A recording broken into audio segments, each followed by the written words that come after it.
Oke, Bismillahirrahmanirrahim. Halo teman-teman semua, apa kabar? Oke, sebelumnya terima kasih banyak buat panitia sudah memberikan kesempatan kepada saya untuk berada di sini, dan saya juga ucapin terima kasih banyak buat teman-teman semua udah hadir. Mau melihat saya, ya bentukannya seperti inilah. Oke, disclaimer dulu sebelumnya. Saya selaku tim konten kreator Art Beruang. Saya bersama tim saya ada 2 orang di depan, dan saya juga sebagai diorama maker Art Beruang. Mungkin teman-teman masih asing, diorama itu apa sih sebenarnya? Dan diorama maker itu apa gitu loh. Saya di sini akan sedikit menyinggung atau memperjelas. Boleh dilihat presentasinya, masih mati ya?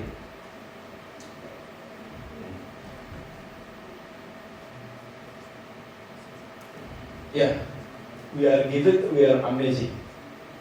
Sesuatu bakat terpendam yang ada di diri kalian. Nah, sini saya akan sedikit mengulas kepribadian saya, atau kita lihat histori Taufik kecil itu seperti apa dan bagaimana kisahnya bisa sampai membuat satu karya yang namanya diorama. Ya. Jadi diorama itu salah satu karya seni, berupa karya seni 3 atau 4 dimensi yang bisa dilihat berbagai sisi. Dan diorama ini biasanya itu konsepnya diambil dari bentuk. Kalau kita lihat bangunan aslinya 1:1, itu skalanya seperti itu. Lalu diperkecil dengan skala ukuran tertentu, bisa 1/64 atau 1/87 dan lain sebagainya. Nah, itu bisa disebut dengan diorama. Dan diorama itu bisa kita angkat dari tema-tema histori atau cerita yang kita bentuk menjadi sebuah karya seni. Ya. Boleh di next sedikit? Oke, kita akan cerita sedikit tentang saya ya. Kenapa saya akan cerita ini, nanti ada alasannya. Pertama, ini biografi masa kecil saya. Jadi Taufik kecil itu lahir di Belitung, Tanjung Padang, 22 Agustus 94. Nah, pada umur 3 tahun Taufik ikut dengan ibu memutuskan merantau ke Jakarta dikarenakan ibu dan ayah saya putus ya. Ibu dan ayah saya putus. Akhirnya saya ikut dengan ibu saya ke Jakarta. Ini Taufik kecil. Jadi selama ibu saya kerja di Jakarta, saya dididik oleh nenek saya. Nah, cuma ada problem ketika saya masih kecil itu. Saya telat belajar, saya telat berinteraksi dengan lingkungan sekitar, dan pada masa itu kalau misalnya anak SD sedang belajar di kelas, guru nerangin, itu saya otaknya udah ngaur kemana-mana. Jadi saya banyak melamun, banyak diem, terus saya lebih beraktivitas dengan diri saya sendiri itu, entah mainin pensil, entah main penghapus gitu. Sampai akhirnya dari kelas 1 itu ternyata saya nggak bisa lulus untuk masuk ke kelas 2 karena ada something. Ibu saya mulai curiga, ini mungkin anak ini ada kelainan gitu, dilihat sih entah bikin udah macam-macam tuh, entah ini anak idiot atau ini anak mungkin ada kelainan mental gitu kan. Sampai saya itu akhirnya kelas 1 harus 2 kali, kelas 1 SD 2 kali. Di situ kekhawatiran ibu saya, akhirnya ibu saya merujuk saya ke dokter anak. Saya kurang lebih ceritain bagaimana, tapi ini cerita dari ibu saya pribadi. Jadi ketika saya dites itu waktu kecil, saya ingat sedikit, si dokter itu bilang, coba kamu menghitung 2 dikali 2 dan misalnya tambah-tambahan gitu. Saya nggak ngeh, saya malah nggak bisa jawab, saya banyak melamunnya gitu. Akhirnya kata dokter, ya udah gini, kamu coba untuk menggambar suatu objek. Waktu itu objeknya berupa lemari, akhirnya saya gambar. Dari situ imajinasi saya keluar. Saya gambar bentuk lemari itu nggak cuma 2 dimensi, tapi langsung bentuknya 3 dimensi. Oke. Setelah itu dokter itu memberi kesimpulan kalau saya mengalami disleksia. Mungkin di sini teman-teman tahu yang namanya disleksia ya. Nah, disleksia itu awal muasalnya saya diklaim sebagai anak disleksia. Ada kecenderungan disleksia. Nah, di sini saya kasih tahu disleksia itu gangguan proses belajar yang berpengaruh pada kemampuan membaca, menulis, berbicara, gangguan syaraf pada bagian otak yang memproses bahasa, membuat penderita disleksia sulit dalam mengidentifikasi kata-kata. Jadi saya di sini disclaimer lagi ke teman-teman, mohon maaf kalau misalnya nanti pada saat saya bercerita ini saya agak kesulitan menyebutkan kata-kata yang agak rumit, atau tiba-tiba omongan saya agak ngawur gitu.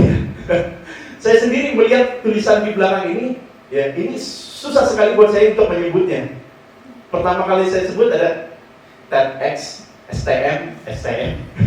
Kasih mau tawuran. Ya, itu agak kesulitan. Itu saya berulang-ulang sampai bisa. Nah, akhirnya dari kesimpulan tersebut, dokter itu ngasih satu tips ke orang tua saya untuk saya terapi melalui karya seni. Nah, karya seninya itu, saya waktu kecil dibawa sama orang tua saya ke salah satu toko buku yang cukup terkenal, itu dibebasin untuk memilih alat karya seni apapun gitu. Saya beli cat, saya beli kuas. Nah, di situ kesukaan saya mulai muncul dengan karya seni dan art itu. Kesukaan saya mulai muncul. Nah, kebetulan yang waktu itu saya lihat adalah karya seni diorama. Nah, sampai saat inilah diorama saya geluti dan menjadi profesi untuk saya. Oke, setelah melalui beberapa proses panjang seperti ini, boleh di next. Nah, selama saya berproses dalam dunia pendidikan, cara saya berinteraksi dengan orang adalah apa ya? Jadi kalau saya belajar itu, saya merasa diri saya nggak bisa, gitu. Bukan nggak bisa, tapi lebih mungkin untuk mendapatkan sebuah prestasi dalam sebuah mata pelajaran, saya merasa diri saya kayaknya nggak sanggup di sini deh. Saya harus cari bidang lain yang membuat diri saya tuh semangat untuk melakukan banyak hal. Akhirnya saya lebih terlibat di kegiatan-kegiatan kayak ikut organisasi OSIS, ikut ekskul ya, di luar dari kegiatan belajar sekolah seperti itu. Jadi setelah saya lulus SMA itu, saya nggak memutuskan untuk melanjutkan kuliah, ya. Saya mau coba survive dulu, kerja secara serabutan. Saya pengen ngerasain dunia kerja itu seperti apa, jadi sales, yang hubungannya itu bisa berinteraksi pada diri saya untuk mengembangkan diri saya secara otodidak. Ya, paham ya maksudnya teman-teman ya. Jadi saya di situ mulai belajar kalau dunia sales itu seperti apa, terus dunia perestoranan atau dunia dibalik dari perusahaan itu seperti apa, kayak begitu. Itu banyak proses yang saya lalui itu secara otodidak. Jadi jarang sekali saya belajar melalui istilah materi-materi pelajaran yang dibawakan oleh dunia pendidikan seperti itu. Nah, akhirnya pada tahun 2014 Taufik diterima di salah satu perusahaan industri kreatif. Ya, ini saya sebut namanya PT Faber-Castell International Indonesia. Nah, disitulah saya merasa diri saya ketemu titik temunya. Oh, ternyata selama ini bakat yang ada di diri saya itu bisa disalurkan melalui perusahaan ini wadahnya. Jadi kalau dibilang saya kuliah saya di perusahaan ini. Nah, di tempat ini Taufik melalui menggambar kreatif, seni, craft art, diorama dengan dikelilingi teman-teman dari semua sektor divisi kreatif. Jadi selama saya bekerja di sini, awalnya saya merangkap dari tim promosi, terus merangkap lagi jadi tim tim creative development. Nah, di sana ditempatkan di tim creative development ini. Kenapa? Karena di perusahaan ini pertama kali sebuah karya seni 3 dimensi itu saya yang bikin, dan itu dilirik oleh perusahaan hingga saya bisa terlibat masuk ke tim kreatifnya mereka. Dan uniknya lagi di tim kreatif itu di keliling saya semua itu teman-teman yang mungkin sudah sarjana kelas S1, S2 dan lain-lain ya. Jadi saya dididik di sana dan saya merasa kok industri kreatif ini cara berjalannya seperti ini, cara mengembangkannya seperti ini. Jadi secara otodidak dan otomatis di diri saya itu melekat pada diri saya pribadi kalau misalnya seni itu tidak hanya sebatas kita berkreativitas lalu karya kita disimpan begitu saja, tanpa harus di show off atau ditampilkan. Nah, oke, boleh di next lagi teman-teman. Ya, ini secara detail sedikit ya. Ini waktu itu bersama teman-teman guru gambar dari semua daerah yang ada di Faber-Castell. Jadi Faber-Castell itu punya guru gambar di tiap daerah. Itu sekitar 30 orang. Ini dikumpulkan, itu saya terlibat di sana. Saya gak nyangka ya kalau misalnya seniman yang otodidak seperti saya bisa berkumpul dengan seniman-seniman maestro yang saya bilang cukup handal gitu. Nah, seperti ini. Oke, boleh di skip. Kita lanjut aja. Oke, di sini saya akan nunjukin satu karya apa sih yang saya buat di Faber-Castell sampai saat ini saya bisa menciptakan atau membuat satu konten art beruang. Jadi asal muasalnya di sini. Ini saya mulai fokus membuat karya di Faber-Castell, ya, bergabung pada 2014. Ini salah satu karya yang saya ciptakan selama 2014 sampai 2021. Ini beberapa karya yang saya ciptakan, kalau teman-teman bisa lihat. Jadi kayak kapal pinisi ini atau mobil F1 ini saya bikin menggunakan konektor pen atau bisa disebut dengan marker spidol. Nah, spidol ini bisa disusun-susun, dia tuh ada konektor klipnya. Kalau disusun-susun bisa menjadi suatu objek yang menarik, ya. Mungkin bisa kita lihat juga kalau karya seni yang mirip-mirip seperti ini ada Lego, ya, seperti itu. Nah, ini salah satu CEO-nya di Indonesia, PT Faber-Castell International Indonesia, namanya Pak Darwin Halim. Nah, dia yang mengapresiasi karya saya pertama kali. Sampai sekarang, sampai saat ini saya bisa waktu di Faber-Castell, dianggap menjadi tim kreatifnya beliau. Ini salah satu karya yang saya ciptakan selama saya berada di Faber-Castell. Oke, bisa di next lagi. Oke, selain saya membuat instalasi sebuah karya seni, saya juga terlibat dalam mendevelop suatu produk di Faber-Castell tersebut. Jadi kayak membuat satu craft mainan yang nanti untuk diproduksi atau dijual ke berbagai macam tempat, ya. Jadi kalau di toko buku, nah ini saya terlibat dalam beberapa develop produk tersebut. Kegiatan saya selama ada di Faber-Castell. Oke, boleh di next lagi. Nah, selain saya bikin konektor pen, ini sebuah karya seni saya juga menggunakan origami, clay, terus ada juga menggambar dan mewarnai. Itu aktivitas saya. Oke, bisa di next lagi. Nah, ini saya mau cerita ke teman-teman sedikit. Jadi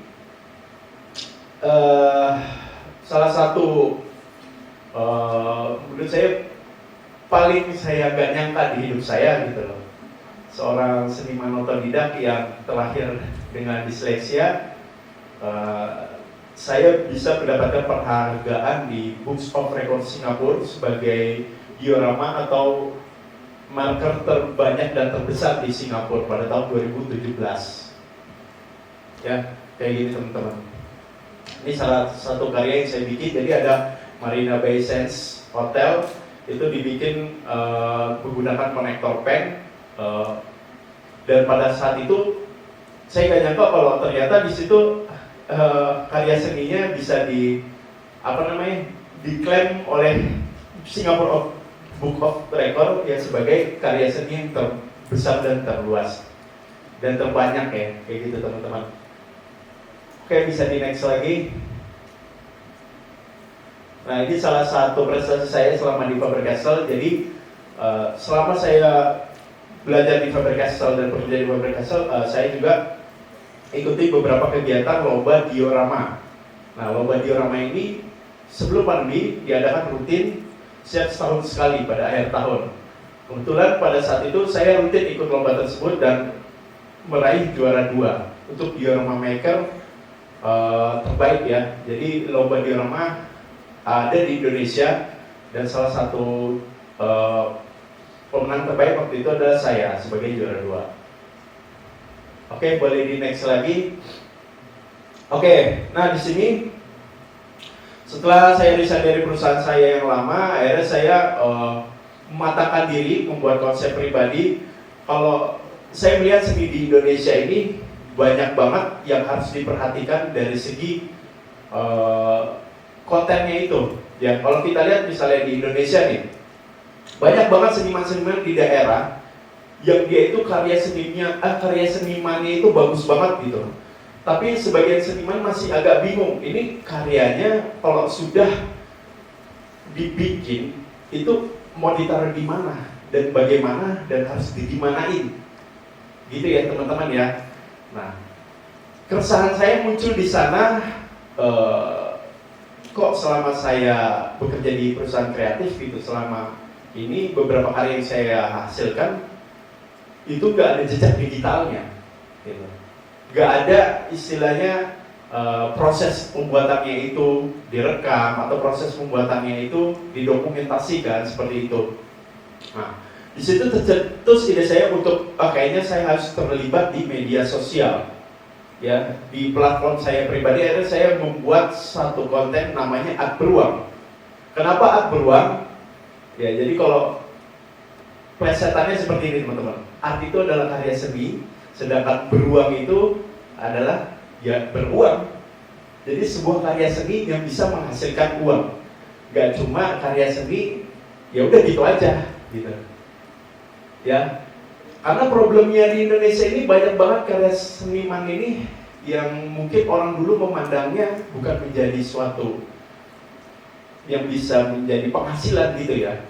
Bisa jadi apa, orang tuh gak bisa makan kalau misalnya jadi seniman top gitu. Kita harus merubah mindset tersebut gitu. Jadi cara merubahnya adalah kita harus terlibat di media sosial ini, gitu loh. Jadi semakin berkembangnya zaman, kita juga harus bisa memanfaatkan peluang tersebut. Nah, pada tahun 2022 saya memutuskan untuk fokus membuat diorama dan dikontenkan melalui platform YouTube. Setelah menjadi YouTube partner, hampir setiap bulannya mendapatkan masukan dari YouTube AdSense. Ya. Oke, boleh di next lagi. Nah, ini channel Art Beruang. Jadi ini masih foto yang lama. Kalau kemarin subscribernya masih 40.000, tapi sekarang udah 50.000 subscriber. Nah, jadi yang dilihat di sini bukan dari seberapa banyaknya subscriber. Kalau saya lihat ya, ternyata hampir dari karya seni Art Beruang itu banyak banget diapresiasi atau dihargai oleh teman-teman dari luar negeri. Justru seperti itu. Nah, akhirnya keresahan saya muncul. Kalau saya hanya bergelut di bidang YouTube saja gitu, bagaimana nanti teman-teman dari Indonesia bisa tahu dan kenal dengan karya saya gitu kan. Akhirnya saya coba untuk membuat yang namanya media sosial Instagram dan TikTok untuk Art Beruang tersebut. Ya, oke, di next.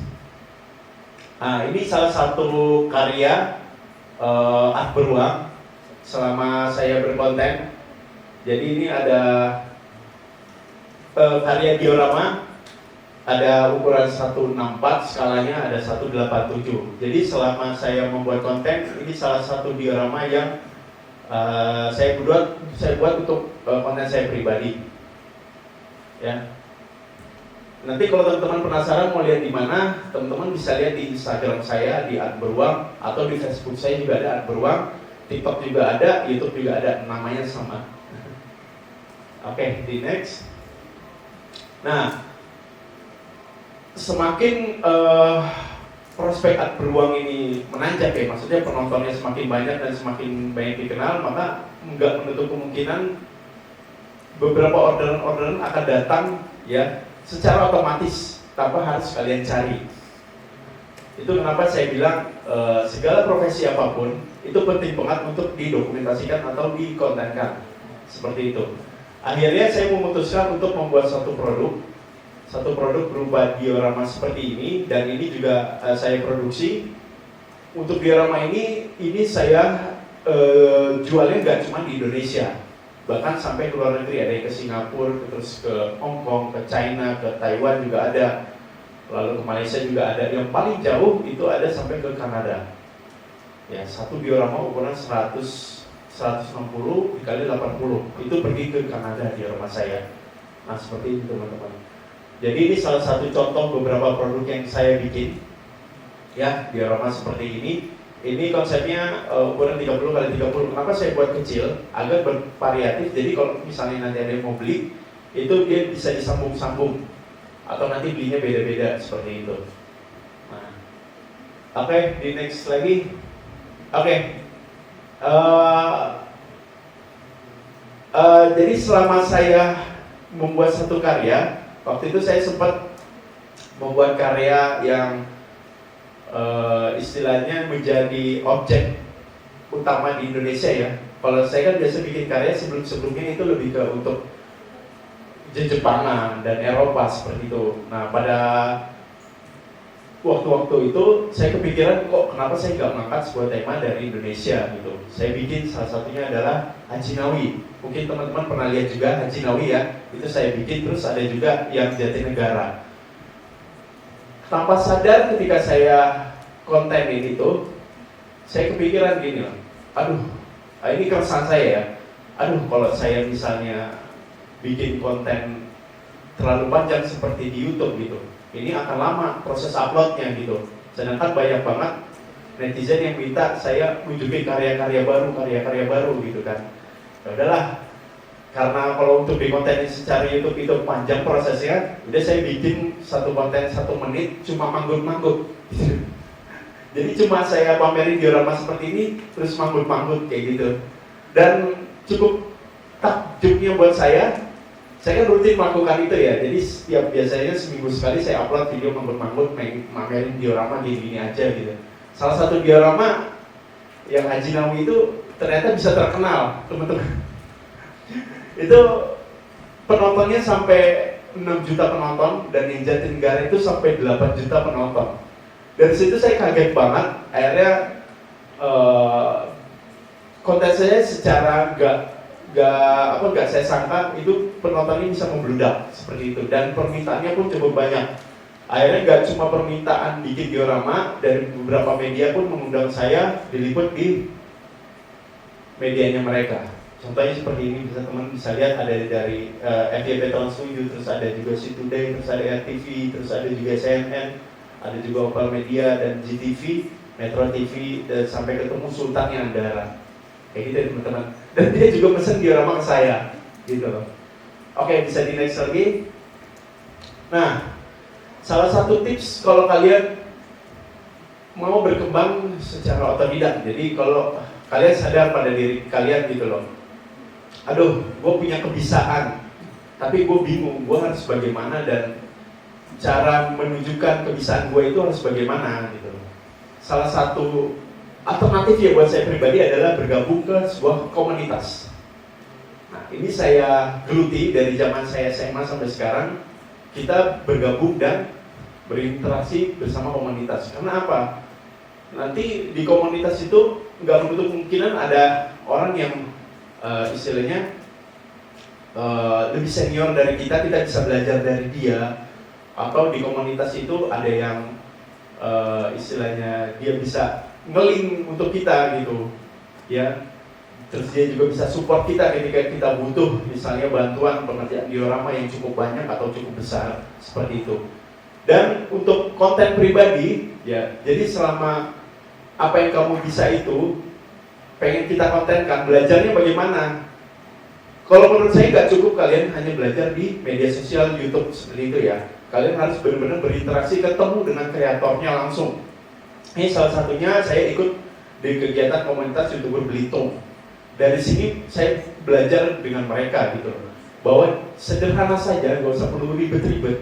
Kalau misalnya apa ya aktivitas yang kita lakuin itu dikontenkan dan istilahnya divideokan dan lalu bisa dikontenkan seperti itu.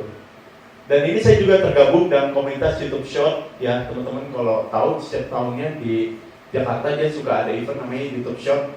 Nah itu kebetulan saya terpilih sebagai istilahnya peserta ya, untuk hadir di seminar tersebut dan menjadi bagian komunitasnya mereka sampai saat ini. Oke, di next lagi. Nah, selain saya meng-create YouTube Art Beruang tadi, kalau teman-teman tahu, saya juga ada bikin yang namanya prakarya kreatif. Jadi prakarya kreatif di sini nggak cuma hanya bikin diorama, jadi bisa craft apapun di sekitar kita, lalu kita bisa hasilkan menjadi sebuah karya seni. Ini salah satu YouTube dari prakarya kreatif. Oke, di next lagi. Oke, ini media sosial saya. Nah, di sini saya punya contoh satu diorama yang teman-teman lihat di atas meja. Sorry, saya pegang. Mohon maaf, saya nggak bisa bawa diorama yang besar-besar ya, karena agak cukup sulit karena saya kesini juga menggunakan motor. Nah, jadi saya bawa yang simple aja yang bisa dibawa. Kenapa saya bawa karya seni seperti ini? Kalau teman-teman mungkin bisa lihat, ini cuma kelihatan kecil seperti itu gitu kan ya. Apa bedanya dengan seni-seni yang lain gitu kan? kita bisa lihat dari perspektif kenapa karya seni itu bisa dinilai atau mahal gitu ya. Dia tuh punya historinya sendiri, punya ceritanya sendiri gitu. Jadi bagaimana cara kita membangun karakter kita pribadi,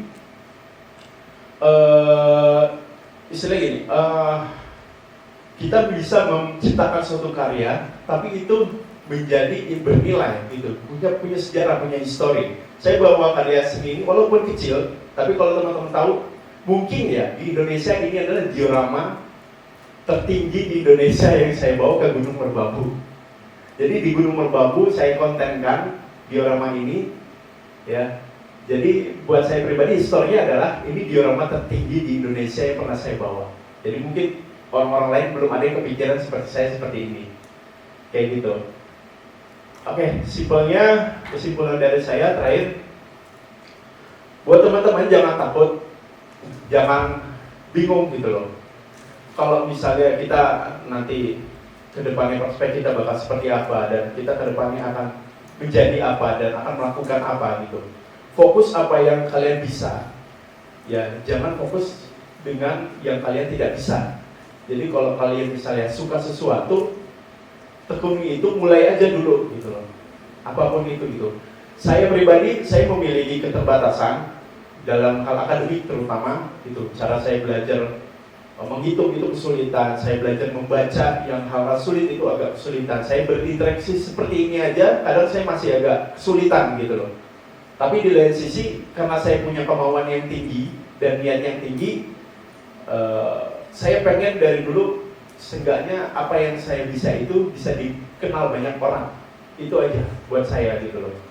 Nah sampai saat ini akhirnya saya bisa berdiri di sini untuk teman-teman semua. Semoga apa yang saya bicarakan ke teman-teman semua bisa bermanfaat dan menjadi motivasi buat teman-teman. Kalau misalnya orang yang punya keterbatasan seperti ini tapi bisa menghasilkan banyak karya, seperti itu ya teman-teman ya.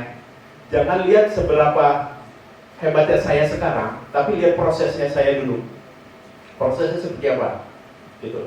Saya berkarya itu mulai ya itu hanya sampingan dulu awalnya, saya job gitu di sebuah kos-kosan kecil 4x3 mungkin seperti itu. Tapi karena niat saya berawal saya dari suka dan saya pengen, akhirnya saya bikin sebuah karya yang konsisten sampai sekarang ya, sampai titik ini saya berada di sini. Ya, mungkin segitu aja dari saya. Terima kasih. Saya Taufik Maulidi dan Kurang. Assalamualaikum.